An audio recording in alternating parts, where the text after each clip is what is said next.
The King Goodwill Zwelithini has given awards to municipalities that have done very well in KwaZulu-Natal. These are also awarded to those who have shown heroic deeds in their communities. And this is what the King said during the award ceremony. The year 2016, ladies and gentlemen, is a significant one for the Zulu nation.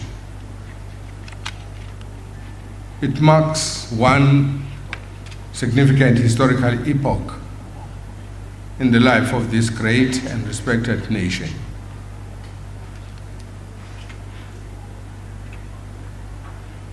It is the celebration of the unification spearheaded by King Shaka Kasenzangakhona, not to Mrs. Gamenzi Lembele Kamanyamal Lokali.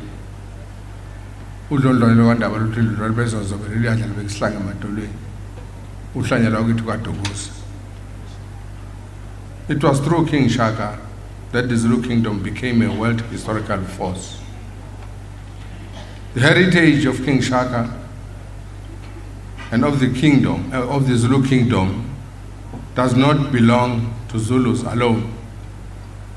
It is the proud heritage of all Africans and all people of African descent in the entire world.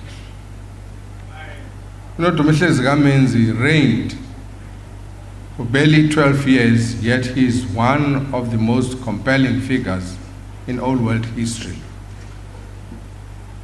He is lionized as a founding father, a model of heroism, leadership, and courage.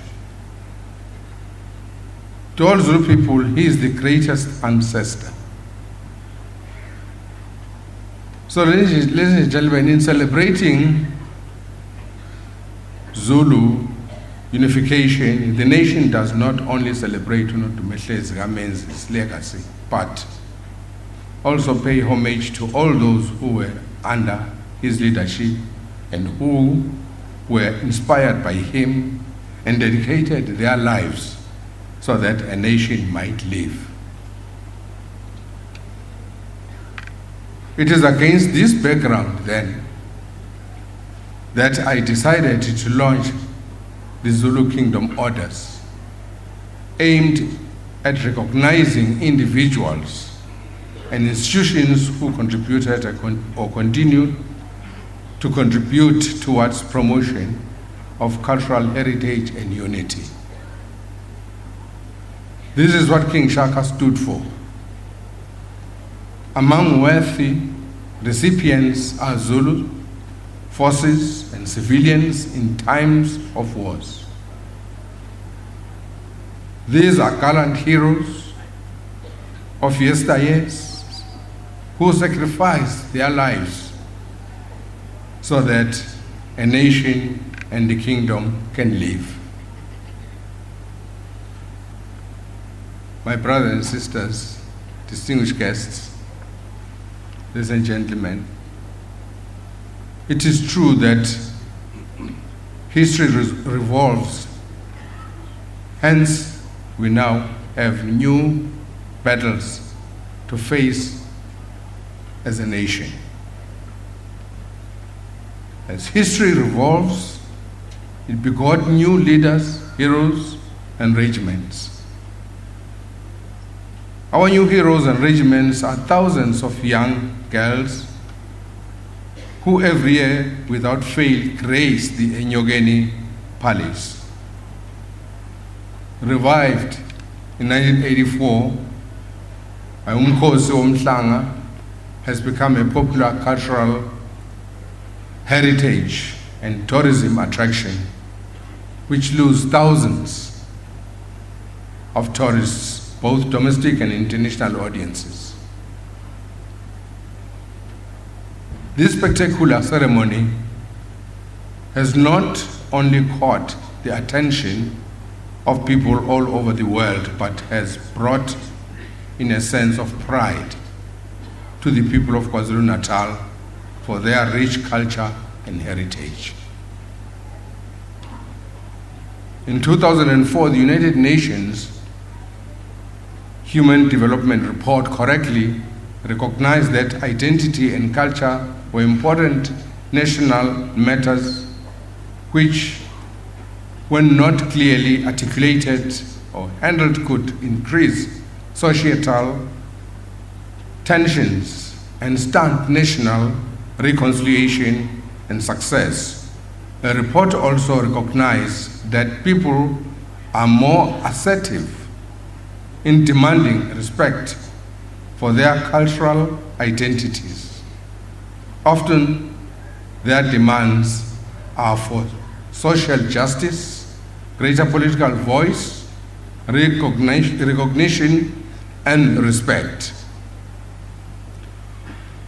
So Umkhosi Womhlanga is indeed an event of great beauty, and it is this beauty that Zulu maidens have such a great desire. For it is in fact the heart of the nation which is being venerated in the promise of things to come through a new generation of women that is being celebrated. This is our culture, and we apologize to no one, and indeed, and need no affirmation from anyone.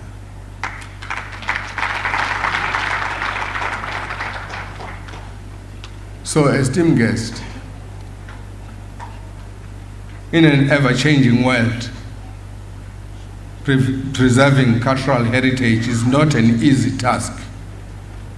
In ensuring that we preserve this cultural heritage for our children and generations to come, we have worked with friends of the Zulu monarch from all over the world. We have also worked with a number of municipalities in KwaZulu-Natal and elsewhere. These municipalities, on behalf of their communities, funded maidens' transportation and gave support to all preparatory initiatives. Through their support, thousands of maidens are able to come to Enyogeni Palace every year. Even more, some like Kutukela District Municipality have courageously established bursaries for the maidens.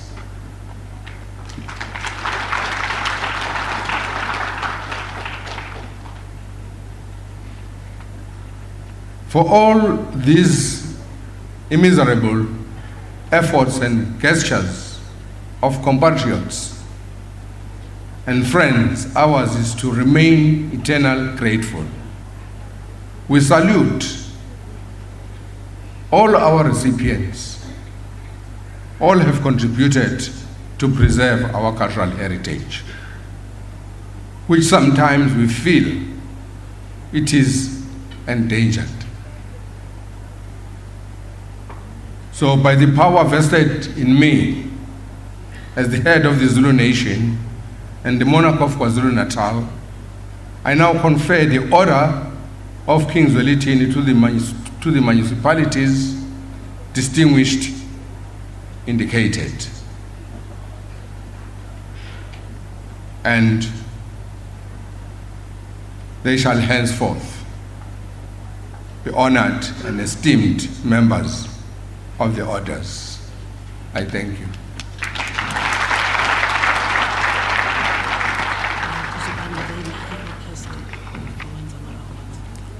So, before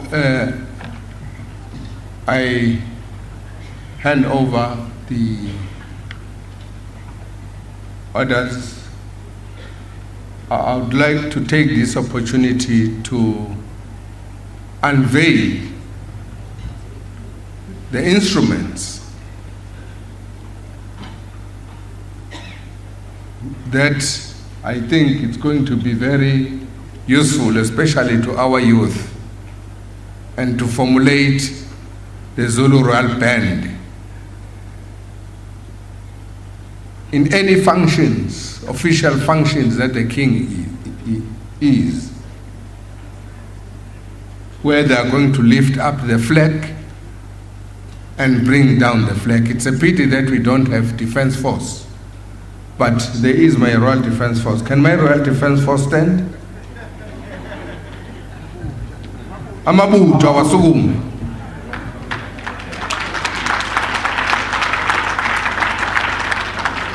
There is my Royal Defense Force that have protected this nation through all these years, since 200 years up to 45 years of my reign as the King of the Zulu nation.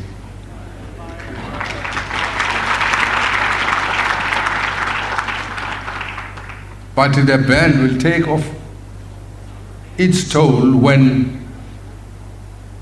those that are going to point out, as Dr. Brian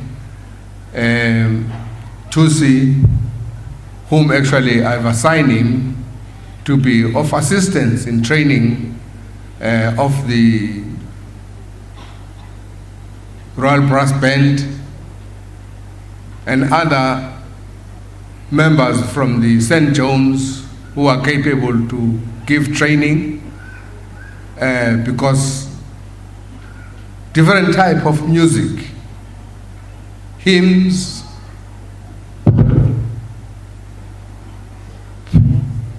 all those hymns that King David used to sing and praise the Lord, I'm going to do the same.